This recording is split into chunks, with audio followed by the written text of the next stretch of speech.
گاڑی کے اندر سے گولی ماری گئی یا بہت ہی کم رینج سے گولی ماری گئی، ایسا کہ جیسے گاڑی روکی ہو، گاڑی روکنے کے بعد گولی ماری ہو اور اس کے بعد گاڑی بند کر دی، یا پھر ان کے پیچھے والے بیٹھے والے شخص نے گولی ماری ہو، کیونکہ بہت کم رینج سے گولی ماری گئی۔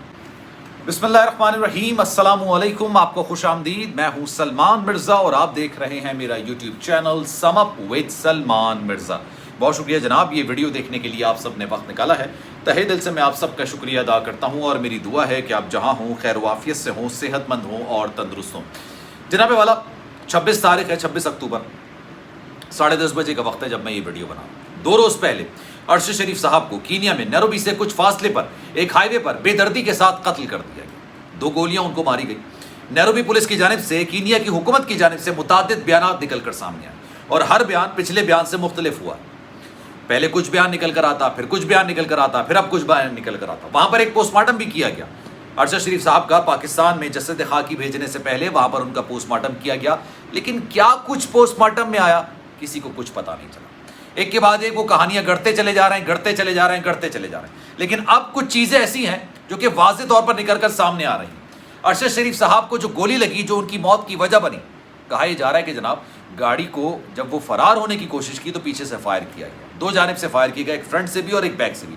بیک سے جو گولی چلائی گئی وہ ارشد شریف صاحب کو لگی اور وہ پھر اس دنیا سے چلے گئے، وہ ان کی موت کی وجہ بنی۔ لیکن اب یہ بڑی خبر نکل کر سامنے آ رہی ہے کہ گاڑی کے اندر تیسرا شخص بھی موجود تھا، اس تیسرے شخص نے ارشد شریف صاحب پر گولی چلائی، اور وہ گولی بہت قریب سے چلائی گئی۔ ارشد شریف صاحب کا جسد خاکی گزشتہ روز، تاریخ تو چینج ہو گئی تھی، آپ کو پتہ ہے 12 بجے کے بعد تاریخ چینج ہو جاتی ہے، لیکن گزشتہ رات کو اسلام آباد کے انٹرنیشنل ایئرپورٹ پر پہنچا دیا گیا۔ وہاں سے ان کو قائد اعظم انٹرنیشنل ہاسپٹل منتقل کیا گیا، اور کل یعنی 27 تاریخ کو بعد نماز ظہر 2 بجے فیصل مسجد میں ان کی نماز جنازہ ادا کی جائے گی۔ جناب یہ تو تدفین کے معاملات ہو گئے۔ ابھی میں آپ کو یہ بتا رہا تھا، جب ان کا جسد خاکی لایا گیا تو اس وقت ان کے جو گھر والے ہیں، کیونکہ گھر والوں کی مرضی سے ہی تمام چیزیں ہوتی ہیں، گھر والوں نے کہا کہ جناب پوسٹ مارٹم کرایا جائے گا، پوسٹ مارٹم ہوگا، اور انہوں نے اس بات پر اصرار کیا کہ پوسٹ مارٹم پمس سے کروایا جائے گا، پمس اسپتال سے ارشد شریف صاحب کا پوسٹ مارٹم کرایا جائے گا۔ جب میں یہ ویڈیو بنانے کے لیے بیٹھ رہا تھا، تھوڑی دیر پہلے ایک خبر نکل کر آئی، اور وہ ٹویٹ تھا فیصل وافدہ کی جانب سے، انہوں نے کہا کہ وہ 9 بجے کے قریب پریس کانفرنس کریں گے۔ تو یہ میں نے جو ویڈیو تھی تھوڑی ڈیلے کر دی، میں نے کہا کہ پہلے ان کی پریس کانفرنس دیکھ لی جائے، اس کے بعد اس ویڈیو پر بات کریں۔ اب سے کچھ دیر پہلے جب وہ پریس کانفرنس کر رہے تھے تو ان کی پریس کانفرنس کا کوئی سمجھ نظر نہیں آ رہی، کس کو کہنا چاہ رہے تھے، کیا کہنا چاہ رہے تھے، کس لیے کہنا چاہ رہے تھے اور کیوں کہنا چاہ رہے تھے، کسی کو کچھ پتہ نہیں چل سکا۔ پھر جب صحافیوں نے سوال کرنے شروع کیے تو فیصل وافدہ صاحب بڑی مشکل میں پھنس گئے۔ انہوں نے کئی چیزوں کی طرف نشاندہی کی۔ انہوں نے کہا کہ فیصل وافدہ صاحب نے جو بات بولی کہ ارشد شریف صاحب کے اسٹیبلشمنٹ کے ساتھ بڑے اچھے اور گہرے مراسم تھے، وہ واپس بھی آنا چاہتے تھے۔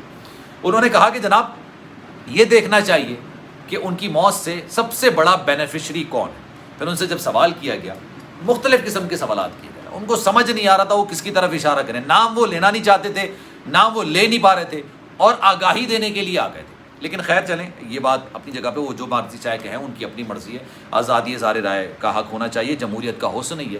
لیکن جب ان سے سوال کیا گیا، پوچھا گیا کہ ارشد شریف صاحب کو کس نے مارا، آپ کو کیا لگتا ہے، انہوں نے کہا کہ جناب جو لوگ یہ بول رہے ہیں کہ یہ کراس فائر ہوا ہے، ارشد شریف صاحب کی گاڑی میں سے فائرنگ کی گئی ہے، وہاں پر کوئی ڈرگ منشیات کا یا پھر آپ گولڈ کا اسمگلر بیٹھا ہوا تھا، یہ تمام چیزیں بول رہے تھے، یہ تمام چیزیں بے بنیاد ہیں اور فضول ہیں۔ انہوں نے کہا کہ ارشد شریف صاحب کو بہت ہی کم رینج سے گولی ماری، اور ان کو لگ رہا ہے ایسا کہ ان کی گاڑی میں جو پیچھے بیٹھا ہوا شخص تھا اس نے ارشد شریف صاحب کو گولی ماری۔ اس کی انہوں نے تعویلیں بھی دی اور انہوں نے اس کی وضاحت بھی دی۔ پہلی تعویل اور پہلی وضاحت انہوں نے یہ دی کہ جناب یہ جو کہا جا رہا ہے، یہ جو کہانی گڑھی جا رہی ہے، یہ جو بولا جا رہا ہے کہ جناب ایک بچہ اغوا ہوا اور یہ خدشہ تھا کہ وہ بچہ اس گاڑی کے اندر موجود ہوگا، انہوں نے کہا کہ ان پڑھ سے ان پڑھ، جاہل سے جاہل پولیس، اگر اس کو یہ خدشہ ہو کہ کسی گاڑی کی ڈگی میں ایک بچہ ہے جس کو اغوا کیا گیا اور وہ زندہ ہے، بھائی کوئی بھی ہوش مند پولیس، بے وقوف سے بے وقوف پولیس بھی جناب اس گاڑی پر فائرنگ نہیں کرے گی،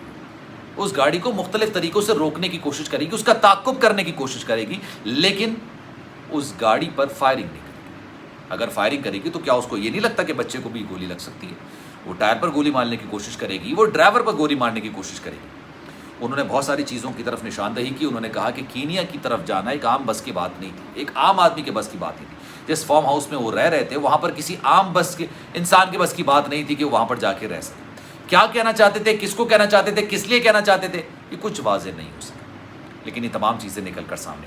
کینیا کی پولیس سے میں نے ویڈیو کا آغاز کیا اور میں نے آپ کو بتایا کہ کینیا کی پولیس, کینیا کی حکومت نے ایک بار پھر سے موقف تبدیل کر دیا. پہلے انہوں نے کہا تھا کہ انہوں نے گاڑی کو روکنے کی کوشش کی اور روکنے کے لیے انہوں نے چھوٹے چھوٹے پتھر رکھ دیے بیچ میں.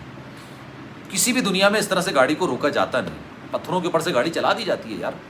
کیا آپ انتظار کر رہے تھے کہ یہ پتھر دیکھ کے وہ گاڑی رکے نہیں؟ اندھیرے کا ٹائم ہوتا ہے, ہائی وے ہے, کون سا ہوش مند انسان ہائی وے پر اس طرح کی رکاوٹ دیکھ کے رک جائے گا؟ سب کو لگے گا کچھ خطرہ ہے, سب کچھ لگے گا کچھ معاملہ ہے, خراب ہے. خیر وہ گاڑی چل پڑی. کینیا کی پولیس نے کہا جیسی گاڑی آگے چلی ہم نے دو جانب سے فائرنگ کی, ایک آگے کی طرف سے کی اور ایک پیچھے کی طرف سے کی, اور اس میں سے 2 گولیاں ارشد شریف صاحب کو لگیں اور وہ اس دنیا سے چلے گئے. لیکن وہاں سے 78 کلومیٹر دور نکار احمد کے گھر میں, جو کہ ایک اور پاکستانی ہے, وہاں پر جا کے انہوں نے گاڑی روکی اور یہ گاڑی خرم احمد چلا رہا تھا جو کہ ارشد شریف صاحب کا بھائی تھا. ارشد شریف صاحب کا ایک ہی بھائی تھا جو کہ اس دنیا سے جا چکا ہے, شہید ہو چکا ہے, پاکستان کی مٹی میں, پاکستان کے وطن پر وہ قربان ہو چکا ہے. خیر یہ ایک الگ اسٹوری تھی. اس کے بعد انہوں نے مسٹیکن آئیڈینٹی کا نام لیا اور ایک رپورٹ تیار کر دی اور پاکستان کے حوالے کر دی. بھائی یہ جانو ہم نے غلطی سے مار دیا تمہارے بندے کو. اب ان کی جانب سے ایک اور بات نکل کر سامنے آئی.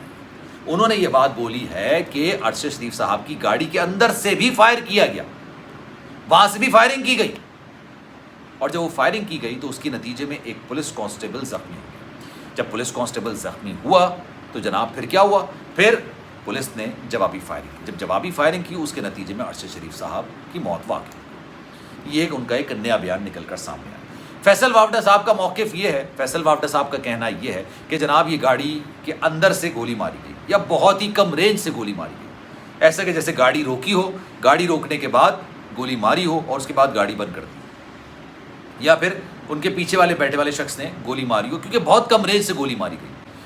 اگر دور سے گولی ماری جاتی تو کئی گولیاں ارشد شریف صاحب کو لگتی, کیونکہ 9 گولیاں ارشد شریف صاحب کی گاڑی پر فائر کی گئی. اب جناب یہ صورتحال نکل کر سامنے آئی. آپ کی کیا رائے؟ میں چاہوں گا کہ کامنٹ سیکشن میں اپنی رائے کا اظہار ضرور کریں. سلمان مرزا کو دیجیے اجازت. زندگی رہی, صحت رہی اور آپ کی دعائیں رہیں تو انشاءاللہ اگلی ویڈیو میں آپ سے پھر ملاقات ہوگی. لیکن جانے سے پہلے گزارش ہے, اگر آپ نے میرا چینل سبسکرائب نہیں کیا سلمان مرزا آفیشیل, میرے یوٹیوب چینل کو سبسکرائب ضرور کریں, بیل آئیکن ضرور دبائیں. خیال رکھیے گا اپنا. اللہ حافظ.